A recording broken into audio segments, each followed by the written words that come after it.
Ajukan JC, Wahyu Setiawan siap ungkap kecurangan pemilu, Pilpres hingga Pilkada.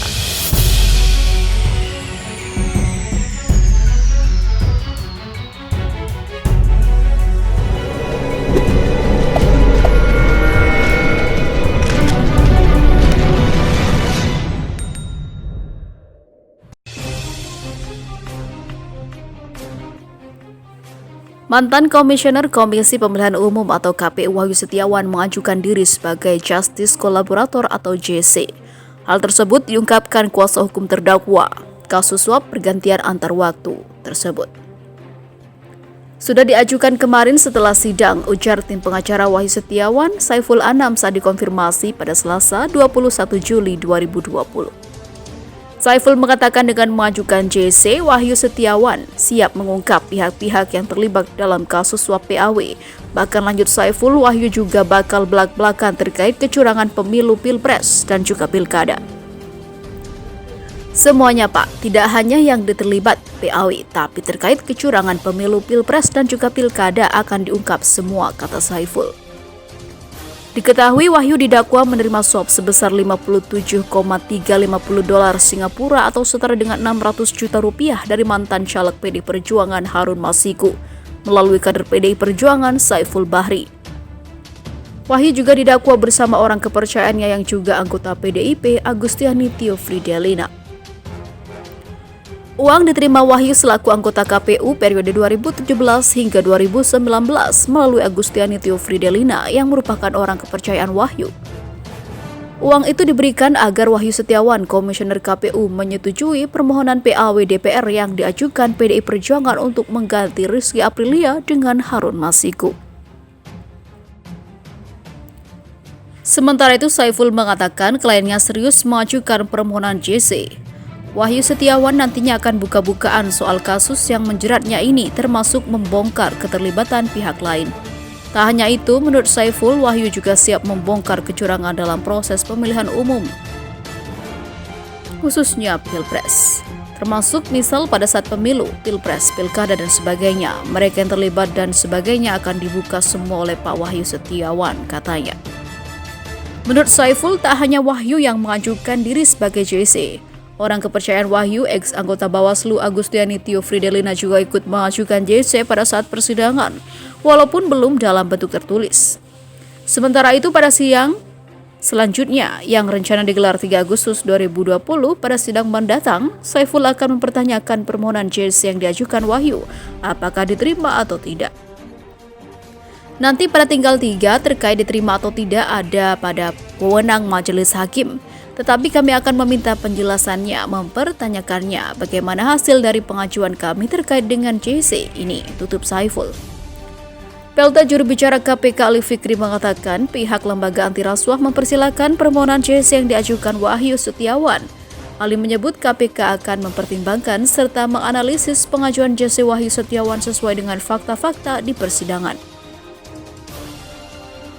Silakan saja jika memang mau mengajukan diri sebagai JC dan KPK akan mempertimbangkan serta menganalisanya sesuai fakta-fakta di persidangan, kata Ali Fikri saat dikonfirmasi Selasa 21 Juli 2020. Ali mengatakan berdasarkan surat edaran Mahkamah Agung atau SEMA nomor 4 tahun 2011 menyebut sejumlah syarat untuk mendapat status JC, diantaranya mengakui kejahatan yang dilakukannya, bukan pelaku utama dalam kejahatan tersebut, mengungkap pelaku-pelaku lain yang memiliki peran lebih besar. Ingin menjadi whistleblower, Ali mengatakan jika nantinya majelis hakim pengadilan tipikor tak mengabulkan permohonan JC Wahyu, Ali berharap Wahyu mau menjadi whistleblower yang mengungkap kasus-kasus dugaan korupsi lainnya yang dia ketahui. Ali memastikan KPK bakal menindaklanjuti keterangan Wahyu Setiawan jika disertai data dan bukti yang jelas. Kalaupun tidak dikabulkan sebagai JC saat ini, silakan terdakwa bisa menjadi whistleblower dengan menyampaikan kasus-kasus lain yang ia diketahui serta data dan bukti yang jelas kepada KPK. Dan dipastikan KPK akan melakukan verifikasi dan menindaklanjutinya apabila memang kasus tersebut menjadi kewenangan KPK, sebagaimana ketentuan pasal 11 Undang-Undang KPK, kata dia. Ali mengatakan sejatinya keterbukaan Wahyu Setiawan mengenai kasus yang menjeratnya maupun kasus lain yang lebih besar dilakukan sejak proses penyidikan. KPK menyayangkan jika Wahyu hanya akan membongkar kasus-kasus korupsi yang diketahuinya setelah mendapat status JC. Harus dipahami bahwa semestinya keterbukaan terdakwa disampaikan baik sejak awal penyidikan maupun sampai bersangkutan memberikan keterangan sebagai terdakwa di persidangan, bukan menyatakan sebaliknya, misalnya jika diberikan JC baru akan membuka semua, kata Ali. Sementara itu, Wahyu Setiawan ungkap ada dana tak terbatas untuk memuluskan Harun Masiku jadi anggota DPR.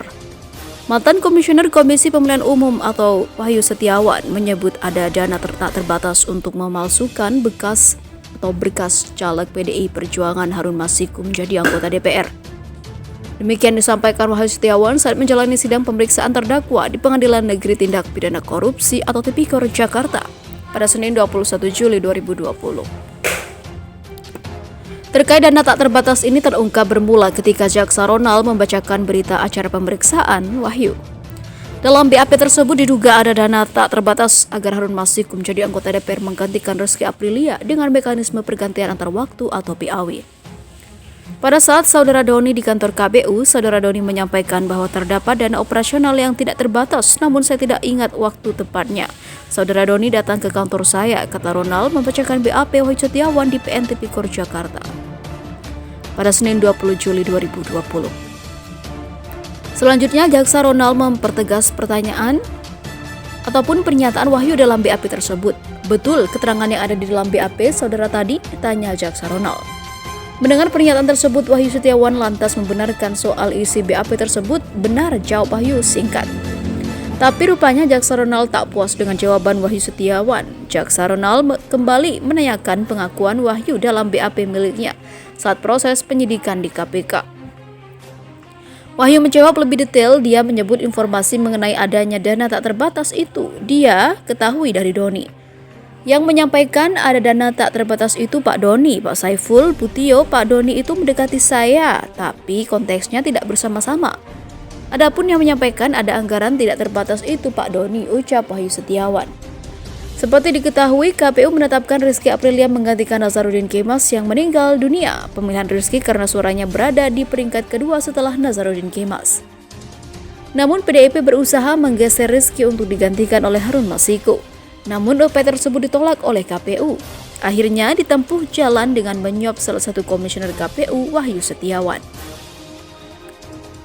Wahyu didakwa menerima suap sebesar 57.350 dolar Singapura atau setara dengan 600 juta rupiah dari kader PDI Perjuangan, Saiful Bahri dan juga Harun Masiku. Suap tersebut diterima Wahyu melalui orang kepercayaannya Agustiani Tio Fridelina. Tujuannya agar Harun terpilih menjadi anggota DPR menggantikan Nazarudin Kemas yang meninggal dunia meskipun tidak memenuhi syarat. Selain itu, Wahyu juga didakwa menerima gratifikasi senilai 500 juta rupiah dari Gubernur Papua Barat Domingus Mandagat. Uang itu diserahkan melalui perantara Sekretaris KPU Provinsi Papua Barat, Rosa Muhammad Tamrin Payapu. Atas perbuatannya, Wahyu Setiawan didakwa melanggar pasal 12 ayat 1 huruf A atau pasal 12 ayat 1 huruf B atau pasal 11 Undang-Undang Nomor 31 Tahun 1999. Wahyu mengatakan, saya mengakui sepenuhnya saya melalui adik sepupu menerima 500 juta rupiah dari Pak Tamrin. Saya pikir yang transfer Pak Tamrin ternyata orang lain, kata Wahyu dalam sidang pemeriksaan terdakwa secara virtual di Jakarta pada Senin 20 Juli 2020. Dalam perkara ini, Wahyu Setiawan dan Agustiani didakwa menerima suap sebesar 600 juta rupiah dari kader PD Perjuangan Harun Masiku. Ia diduga mengupayakan pergantian antar waktu atau PAW anggota DPR RI dari Rizky Aprilia sebagai anggota DPR RI dari daerah pemilihan Sumatera Selatan 1 kepada Harun Masiku. Wahyu juga didakwa menerima suap sebesar 500 juta rupiah dari Gubernur Papua Barat Domingus Mandagat dalam persidangan hanya majelis hakim. Jaksa Penuntut Umum atau JPU KPK dan pengacara kedua terdakwa yang hadir secara fisik di Pengadilan Tindak Pidana Korupsi Tipikor Jakarta.